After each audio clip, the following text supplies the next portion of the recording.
We continue the Walking Through Mark series. I believe this will be installment number 4. And what we're doing in this, if you have not heard any of these before, is we're walking through Mark in a rather quick fashion, reading a few verses, making brief comments, and then carrying on, not trying to in-depth analyze the text. And we're to chapter 2.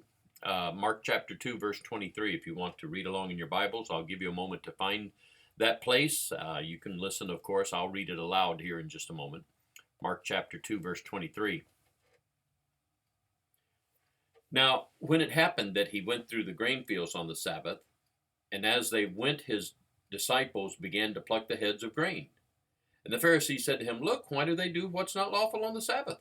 But he said to them, "Have you never read what David did when he was in need and hungry, he and those with him, how he went into the house of God in the days of Abiathar the high priest, and ate the showbread which is not lawful to eat except for the priests, and also gave some to those who were with him?" And he said to them, "The Sabbath was made for man, not man for the Sabbath. Therefore the Son of Man is also Lord of the Sabbath." As we'll see when we carry on with the reading into the next chapter, chapter 3, this will continue to show up a problem for people surrounding Jesus. I say a problem. Sometimes maybe it was honestly a problem, meaning they didn't quite understand how can you do that? That's not right. In other cases, I think it was pretty obvious they're trying to trap Jesus in some way or another to discredit him or somehow to show himself to be nothing great. And we'll get to that maybe a little more as we carry on.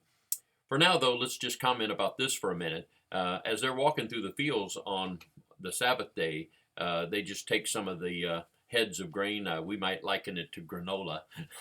They're just eating some granola's roasted, I'm sure. But it would be sort of like that, just eating some rubbed together heads of grain, blowing the chaff away, and just, we'd say, chewing on raw oats or whatever kind of grain it was. But somehow it had been regarded as unlawful, breaking God's law to do that. And so they were puzzled by it, or as I said before, maybe they weren't puzzled. They were deliberately trying to trip him up, Jesus, in whatever answer he gave. And he answered in an interesting way. He knew, I think, how they regarded David and what he did unlawfully back many years before, 1,000 years or so before. On one occasion, under pressing circumstances, David went in and ate the showbread of the tabernacle. That was not permissible. He's not a priest. David's not. And those who were with him ate it too, not just David. And I'm gonna presume that he knew that they knew about that and they gave him a pass. Well, this is not that. I don't think Jesus is saying, well, I'm doing just like they're doing. I'm breaking the law. I think we all know that Jesus is not breaking the law, nor his apostles with his consent around about him in this, Jesus, the sinless man that he was. One thing, though, that they were doing in their traditions or in their interpretations of the law, they were making it harder or binding on people harder than what the law itself did. And the law was not given with regard to the Sabbath, or any other law for that matter, was not given to be a slave master to men. It was meant to be a good thing for men. And when God said not to work on the Sabbath day, that was for their benefit. And they were turning it into something the other way around. And it was as if man was made for the Sabbath, not Sabbath for the man. And Jesus, being the Lord of the text, and also, of course, the Sabbath, he would perfectly know how to interpret it. So I don't think for a moment that Jesus is condoning sinning under pressing circumstances, though some may see it that way.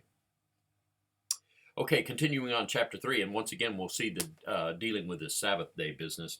And he entered the synagogue again. This is chapter 3, verse 1. And Jesus, it is being talked about, entered the synagogue again, and a man was there who had a withered hand. So they watched him closely whether he would heal him on the Sabbath, so that they might accuse him. And he said to the man who had the withered hand, "Step forward." Then he said to them, "Is it lawful on the Sabbath to do good or to do evil, to save life or to kill?" But they kept silent. When he had looked around at them with anger, being grieved by the hardness of their hearts, he said to the man, "Stretch out your hand." And he stretched it out, and his hand was restored as whole as the other. Then the Pharisees went out and immediately plotted with the Herodians against him, how they might destroy him. I've studied this, of course, with people a number of times through the years, and I have often asked 2 or 3 questions about this particular little section. I'll indicate, couldn't Jesus just wait till tomorrow and nobody will get their feathers ruffled? Here's a man who's got a withered hand. I mean, he's not like at least it doesn't appear to be, that he's in great pain and agony, and the humane, merciful thing to do is don't let him suffer another minute. I mean, to me, it would seem like a handicap that he has could wait one more day. And on what we'd call Sunday, the first day of the week, not the Sabbath, which is the seventh day, nobody have any problem. So why not wait till then? And I think a little clue, I say a clue, a bit of a clue, I don't know how little it is, but a clue to me in helping understand that is when it says in verse number 5 that he was angry with them.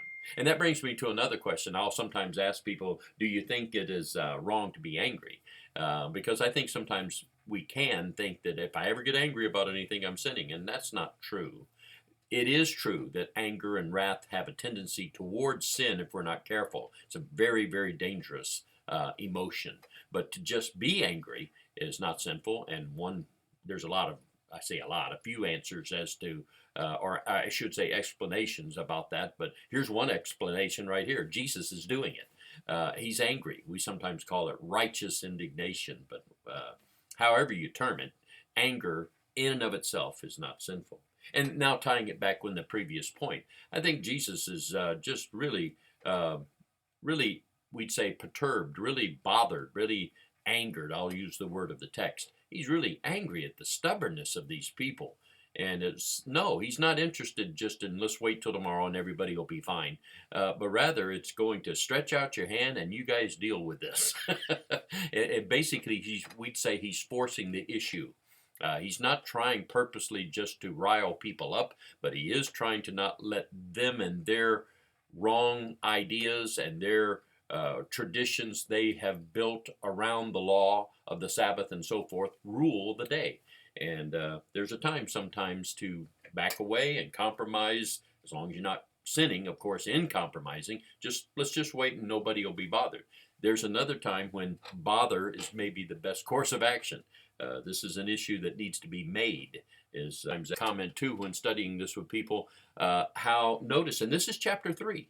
Early, in other words, in the ministry of Jesus, it says in the last verse that we read, they sought to destroy him or kill him.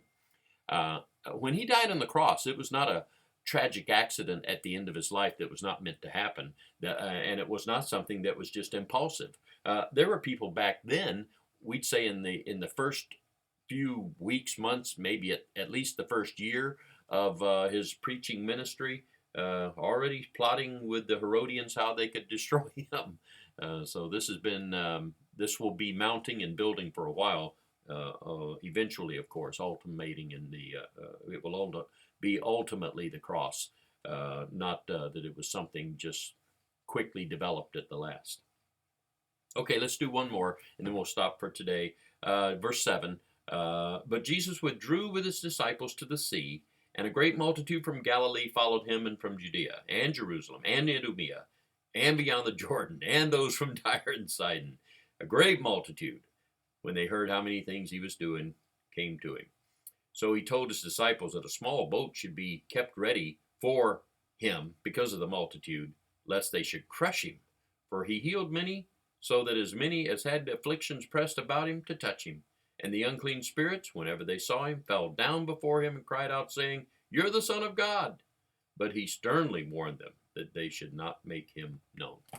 Okay, we'll briefly make a comment or two. I don't think I'll comment more about the casting out of the unclean spirit and the prohibition, the forbiddance, the stern warning that he gave that they were not to be going around telling everybody he's the Son of God, because we've already talked about it in a previous one. But I will mention this. Multitudes and I mean large multitudes. I think in a previous walk through Mark installment, we mentioned how he was in a building or house one time, and people just couldn't even get in the door. It was so packed, and people, some people went up on the roof to try to get at him. Well, in this case here, people are just coming from all over and even out of the country. Tyre and Sidon are not even in Israel. And so you've got people coming from all four directions, we'd say, to be with him. And boy, they're about to crush him. They're packed.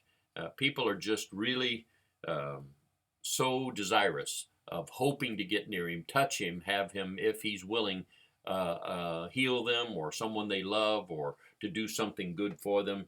And he's doing a lot of it. He's doing a lot of accommodating their desires, but it's getting ridiculous, we'd say.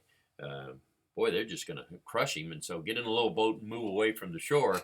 Get a little space between you and the crowd. It's an interesting observation that Mark makes there about how they dealt with that problem. Okay, we'll stop there, and sometime in the next day or two, I'm not sure exactly when, this coronavirus, of course, has to be factored in a little bit, and then I've got other things, of course, going on. But I look forward to resuming with these walking through Mark studies real soon.